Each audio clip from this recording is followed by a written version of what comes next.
Madinah tahun sebelum Islam datang. Di sebuah keluarga dari Bani Najjar, lahirlah seorang anak perempuan yang tak biasa. Namanya Nusaibah. Di masanya, wanita dianggap hanya pelengkap, bayangan di balik kaum pria. Namun, Nusaibah tidak pernah menerima batasan itu. Sejak kecil, ia bukan gadis biasa. Ia bukan hanya belajar menenun dan memasak, tapi juga menunggang kuda, memegang pedang, dan melatih keberanian. Ia menikah dengan Zaid bin Ashim, seorang muslim yang taat.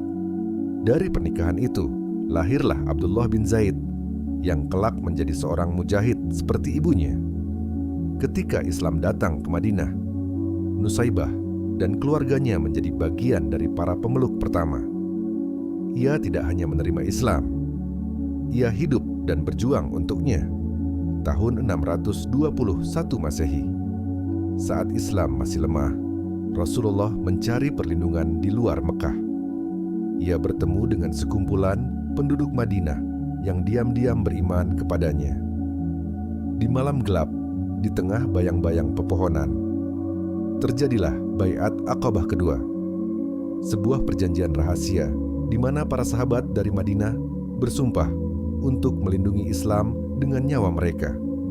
Di antara mereka, ada dua wanita. Salah satunya adalah Nusaibah binti Ka'ab.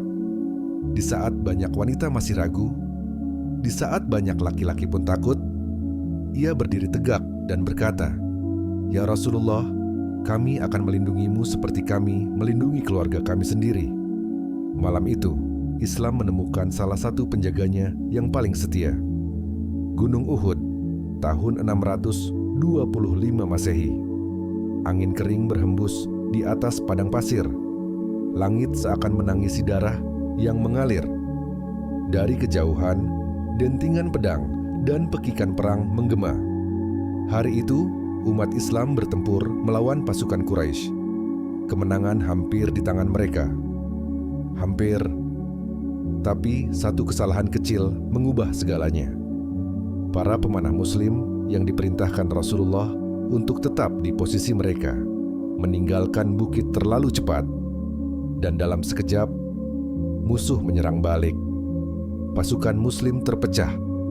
Barisan pertahanan Rasulullah mulai runtuh. Dan saat itulah, pedang musuh terangkat, siap menghabisi sang Nabi. Tapi sebelum pedang itu jatuh, seorang wanita melangkah ke depan. Dialah Nusaibah binti Ka'ab. Tanpa ragu, ia mencabut pedangnya. Tanpa takut, ia maju ke garis depan. Tanpa gentar, ia menjadi tameng hidup bagi Rasulullah. Nusaibah tidak datang ke Uhud sebagai pejuang. Awalnya, ia hanya ingin membantu, membawa air bagi mereka yang terluka. Tapi ketika ia melihat Nabi dalam bahaya, ia tahu sudah saatnya ia mengangkat senjata. Ia berdiri di sisi Rasulullah, menangkis serangan, menebas musuh, melindungi dengan tubuh dan nyawanya. Pedang musuh terayun ke arahnya. Sebuah tebasan dalam mengenai bahunya. Darah mengalir, tapi ia tidak jatuh. Rasulullah melihatnya dan berseru, "Wahai Nusaibah, engkau lebih baik dari sekian banyak laki-laki hari ini." Tapi musuh tidak berhenti. Mereka tahu, jika wanita ini tumbang, Rasulullah akan kembali tak terlindungi. Dan saat itulah, seorang prajurit Quraisy mengayunkan pedang ke arahnya dengan kekuatan penuh. Tebasan itu begitu dalam hingga tulangnya terlihat. Darahnya membanjiri tanah, tapi dia tetap berdiri. Saat pertempuran usai, tubuhnya penuh luka. 13 luka menganga. Namun, yang pertama ia tanyakan bukanlah tentang lukanya. Ia bertanya, "Ya Rasulullah, apakah aku akan masuk surga?" Dan Rasulullah tersenyum kepadanya.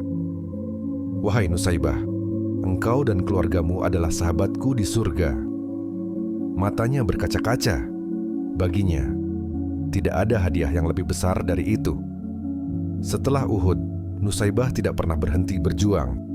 Bahkan di usia tua, ia masih ikut dalam perang Yamamah melawan kaum murtad.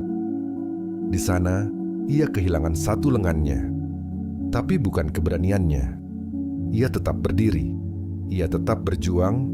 Sejarah mungkin melupakannya.